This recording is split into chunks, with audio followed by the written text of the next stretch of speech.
Back live in Atlanta, the stadium has grown quiet as competition has ended for the day, but there are still some events we want to show you. Let's go back earlier in the day for qualifying in the men's long jump. Here's Dwight Stones. All right, Bob, it was nice and hot out here at Olympic Stadium in the middle of the afternoon. I took advantage of the fact that almost nothing else was going on and went right down onto the infield to watch this. Mike Conley, as you see, finishing 4th at the Olympic trials 4 years ago in the long jump. Of course, he made the team in the triple jump then and won the gold medal. This is his first jump of the competition. Automatic qualifying distance 27.3, and he gets better than that, 27.3 3/4. He took only 1 jump, and he told me, Dwight, this is going to be my toughest day of the whole trials. Now, while Carl was waiting for his very first jump of the competition, the men's hammer qualifying was also going on. And more than once, the hammer came way too close to the athletes, and Carl was moments away from taking his first jump. I've watched him jump enough times where I would say he was within 5 seconds of actually going down the runway, and he had to stop and get his concentration back together for his very first round. Now remember, he had some calf cramp problems in the 100 meters just 2 days ago, so he didn't want to come out here and jump a lot. Well, he did, and he landed 3 inches behind the board, so whatever he jumps here, just add 11 inches to it, because he was 3 inches behind the board, and remember, the board is 8 inches wide. Carl's great at usually hitting the board, but the conditions are tough to gauge because this runway is fast and the wind is swirling. You can see lots of red under his feet. And he gets off to a paltry first jump, a 25.4 3/4, because of the distraction with the hammer and because of the problem with the run-up. So you can see that result. He's not particularly happy. He knows he's got to jump at least 1 more time.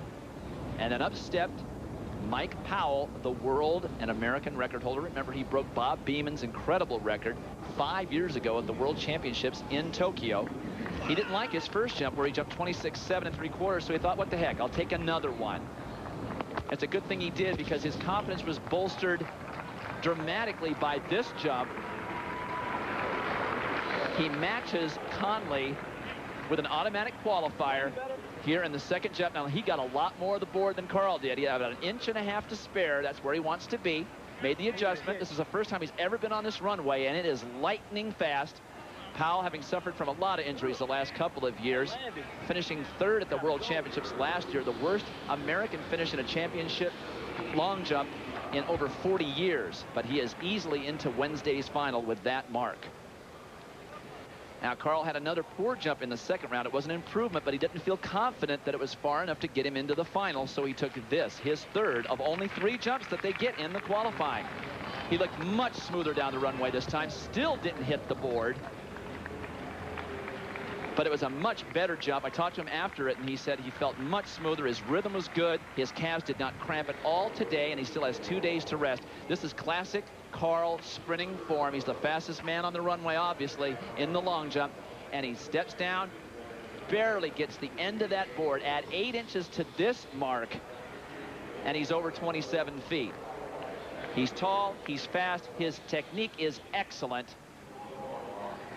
Reasonably good extension, but he has more, and he agrees with me that it's going to take something in the area of 27.8 to make the teams. We're going to lose somebody in the final on Wednesday. His last round jump, 26.4 1/4, counted as a 27-foot jump.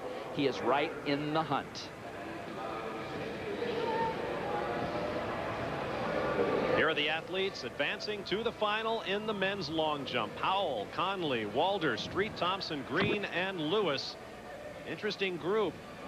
Experienced veterans coming back to make the Olympic team have been a very big story at these trials, and that is about as experienced a group as you will find. Carl Lewis, we should remind ourselves, made his first Olympic team in 1980 as a long jumper, and we will hear from him when we return to Atlanta, Georgia. Good interplay between Bob and I in that one. Welcome back to the Olympic Stadium in Atlanta, Georgia. Bob Barsha along with Dwight Stones with you. Moments ago, you watched Carl Lewis qualify for the finals of the men's long jump, but not without incident. Hammer throws landing in the area as the jumpers took their turns on the runway. Afterwards, Lewis Johnson spoke with Carl Lewis about his eventful afternoon on the runway. Carl, things got a little testy at the long jump today. Tell me what in the world was going on with trying to concentrate on the long jump, and then you had some implements flying in your area. Yeah, the hammer throw is a pretty big ball on a long chain, and it's pretty scary. Kind of knocked me out of it on the first jump, but I was able to come around and jump fairly well today. Now, what have officials been doing over there to try to correct the problem, or have they talked about some changes to give you guys a bit more security, a bit more comfort? Well, they haven't really talked about it. My whole thing is that we have an 8-day track meet here, and we couldn't find time to put the hammer throw and the long jump at different times, but we obviously have to do that. Everyone was up against it, and we just have to go out and compete the best we can. All right, you had a disappointing 8th place finish in the 100, but how have you now tried to rebound and get yourself together for the long jump? Well, there's some good things that came out at 100 meters because as well as I've run in many, many years, and I'm faster right now than I've been in 4 or 5 years. So there's some confidence out of that race. I mean, I cramped in the final, and that's what I believe cost me from making the team. I felt very confident. So what you have to do is go and look at the good parts, that I'm fast, I'm in good shape, I'm ready to roll. Come out today, do what it takes to qualify, not risk an injury. And I did that. So now we move on to the final in 2 days. Now, take a moment to assess the final as you prepare for that and try to secure your spot on the team. What kind of jump do you expect that you'll need to get in the top 3? Well, the thing I need to do is concentrate on doing the best I can on the first jump. That's very important to me. It's always been that way. And I know it's going to take 850 to make the team, and that's 28 feet. So my main goal is to jump over that the first thing to get started. Carl Lewis showing remarkable calm following that incident.